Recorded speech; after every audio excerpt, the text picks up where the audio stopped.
Welcome to China in Focus. I'm Tiffany Meyer. Our top story: 4 in 5 U.S. police or fire department officers use drones from a Chinese military company.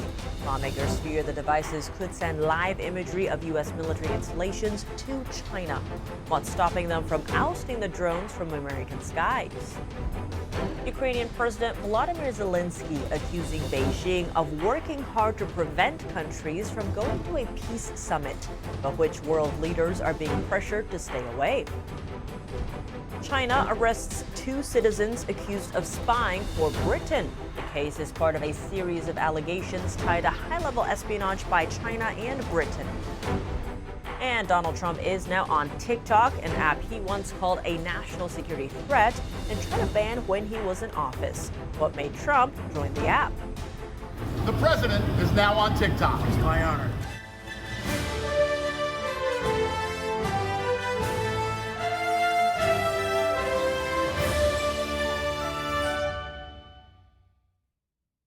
Could Beijing source live snapshots of U.S. military infrastructure from drones?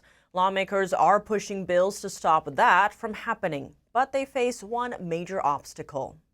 Over on Capitol Hill, a bill is moving through Congress. If passed, it would block Chinese drone maker DJI from accessing U.S. communication networks. The Chinese company is the world's largest drone maker and controls over half of the U.S. drone market. But the effort to phase out DJI drones faces one big problem. DJI drones are really popular. They're incredibly inexpensive for consumers and outdo U.S. products in terms of features and functionality. Besides consumers, a survey shows about 4 in 5 U.S. police or fire departments use DJI drones. That's for criminal investigation and search and rescue missions. A search and rescue coordinator in Utah said American drones still lag behind DJI when it comes to search and rescue. He said he could give actual names of American citizens that would have perished if he was forced to use an American drone. But lawmakers have other concerns in mind. They fear these drones could act as eyes in the sky for Beijing, snapping photos of U.S. military facilities and critical infrastructure. Chinese law can compel Chinese companies to hand over their data to authorities if they ask for it. DJI drones, for example, you can't turn the rotors without authenticating your phone to the DJI network, which means your phone and all the contents you have given very easy access to the Ministry of State Security when you authenticate your phone to the DJI network. In 2022, the Pentagon blacklisted DJI for being a Chinese military company, meaning its technology is made in a way that could support the Chinese military. DJI denies the allegation. Backed by state subsidies, DJI drones are sold far cheaper than their U.S. counterparts. A typical American-made drone sells in the $13,000 to $15,000 range. Some DJI drones retail for as little as half that price. Still, several states are pushing to ban DJI drones from their skies, with Florida leading the charge. Mississippi, Tennessee, and Arkansas passed similar rules, while Oklahoma and Arizona have introduced bills targeting Chinese drones. Zooming out, drones aren't the only Chinese products flooding the U.S. market.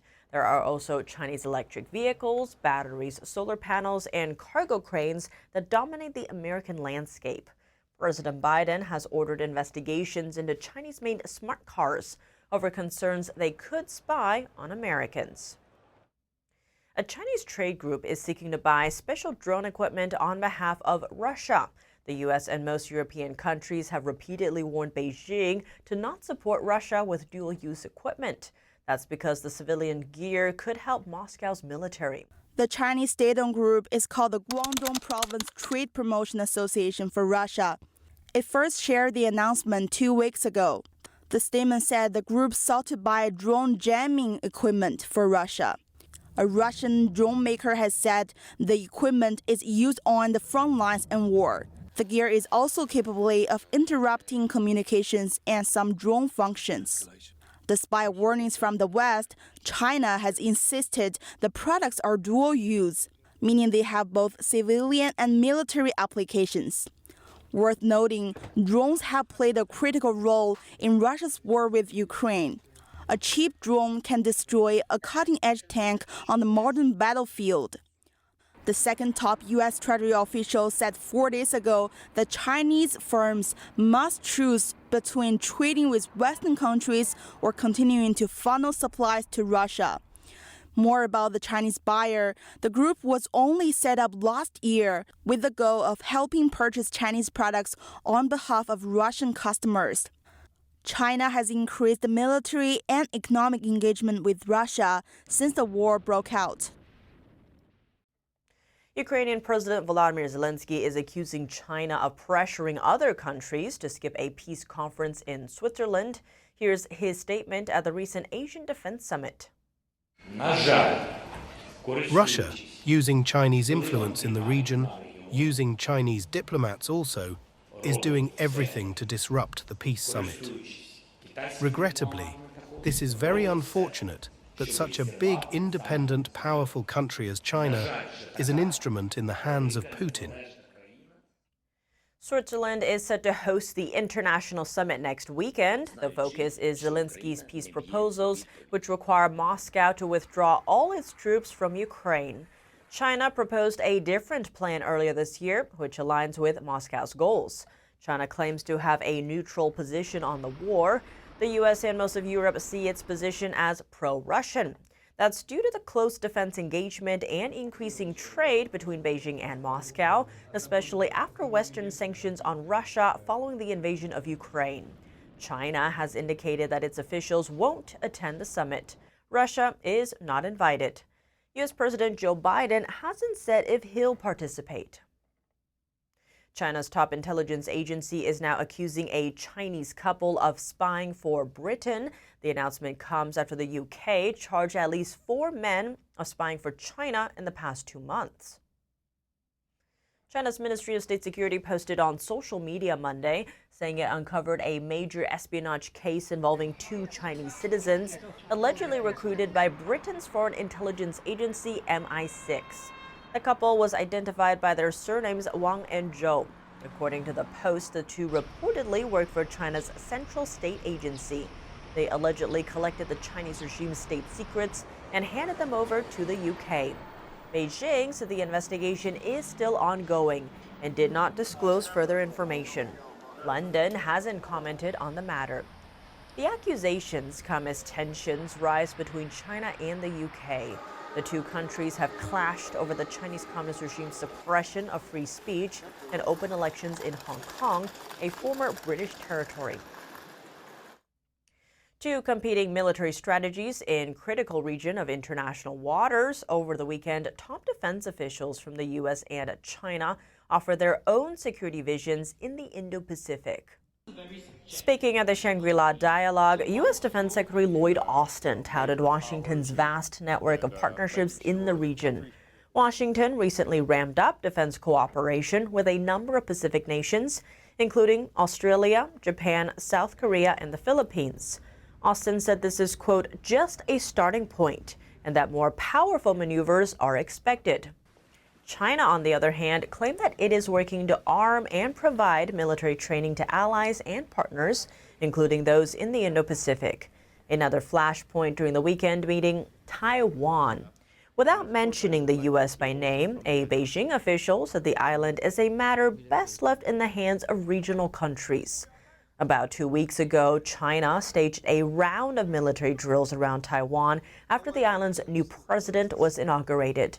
The communist regime sees the democratic island as a breakaway territory and has vowed to annex it by force if necessary.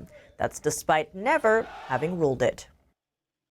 Could there be a different motive between China's global currency ambitions? Experts suggest that China's de-dollarization effort is defensive rather than offensive. Western sanctions are targeting Russia over its invasion of Ukraine. Those penalties have sparked fear in Beijing that similar measures could hit China if it takes action in Taiwan. To discuss, we tap General Robert Spalding, retired U.S. Air Force Brigadier General and author of War Without Rules. General Spalding, thank you so much for joining us. Great to have you back on the show. Thanks. Great to be back. Now, recently, the U.S. has been accusing China of aiding Russia in its invasion of Ukraine, warning that China could be facing more sanctions from the U.S. as well as NATO. Now, a Business Insider report notes that China's push to turn the yuan into a global currency isn't actually driven by domination. It's about sanctions. What's your view on this? I don't think the yuan can be a global currency because the Chinese aren't going to ever allow it to float. And as soon as they allowed that currency to float, they would see massive capital flight because there's so many companies now within China that are trying to get their money out. But because the Bank of China is the only one that can actually convert that currency, none of them are being allowed to bring their money out. And so I think, this talk about China being a reserve currency is just that. It's just talk. To your point, actually, recent data from China's central bank is showing that even Chinese businesses aren't really sold on this whole yuan issue, as they're holding back on converting their foreign exchange funds to the yuan. Given that, what is the trajectory of China's de-dollarization push? Recently, it's been to take their treasuries and convert those into gold. I think this is a result of what they saw happen to Russia after they invaded Ukraine. Basically, they have to make sure that if the U.S. cuts off Chinese banks from the U.S. financial system, that they're somehow able to convert their goods and services to currency that they can actually spend. Now, shifting gears a bit, when it comes to information, a recent report by the Wall Street Journal is noting that the U.S. fears undersea cables may be vulnerable to espionage from Chinese repair ships, saying that Google, Meta, and others partially own these cables, but they all rely on maintenance ships, many of which are owned by the CCP. Now, what kind of information could China be getting here? Well, certainly they could get anything that was unencrypted. Much of the application data today is encrypted, but all of that can be cracked once you have a quantum computer that's sufficiently powerful enough to crack 256K encryption, which is what a lot of it is reliant on. That's why there's a big push for quantum resistant encryption. We're still in early days. But it's not just from the cables themselves or maintenance. It's all, overseas communications are going through switches that are made by Huawei, for example.